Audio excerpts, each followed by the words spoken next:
başıma yıkıldım. Başım bölündü, nə oldu, qəşş elədim, yadıma gəlmir. Amma bir vaxt gördüm, bir nəfər məni oyadı.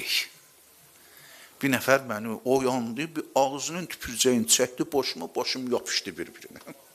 Harada bunu deyir tərəf? Yəni, onu əvvəlin deməyəm mən. Tərəf deyir ki, o Muhyiddin Ərbili nəql edir, bir nəfər evimizdə qonaq edib, başından papağı düşdü, gördüm, iki bölünüb başı, sonra yapışıb bir-birinə. Atam dedi, bu harada başlaya deyib, dedi, Siffin müharibəsinə getmişdim.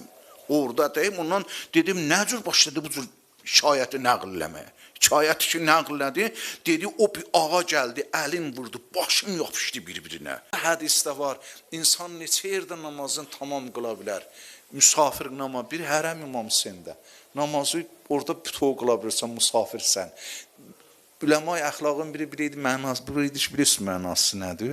Mənası budur ki, İmam Hüseynin hərəmi aşiqlərin vətənidir.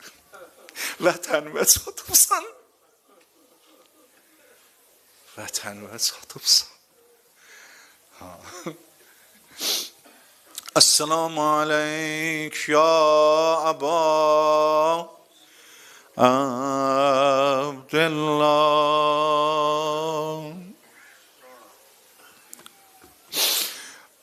ve alel arvahelleti hallet bifinar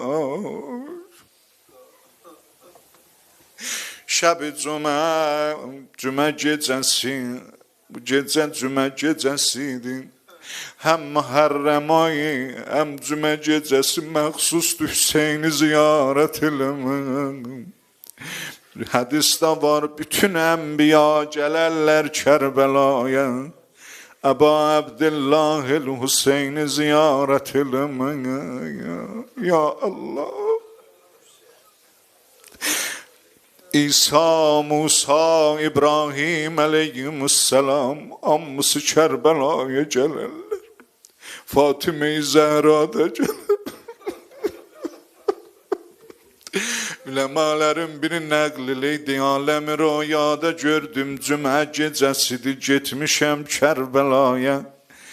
Hərəmə varid oldum, üləmalər hamısı cəm idi. Allame-i Məczi ki, şiənin böyük alimlərindəndir. Allah rəhmətinə gedib deyim, mənbərdəydi, istəydi roza oxuya. Bir də gördüm qəbr-i şərifidən bir cavan gəldi. Allame, anam Fatime-i Zəhrada məclisdədir. Buyurun ki, oğlumun balalarından ayrılmaqdan decinə. Vidaya Əba Abdillahil Hüseynləndə cinəl nəcir ayrıldı balalarından ya Allah.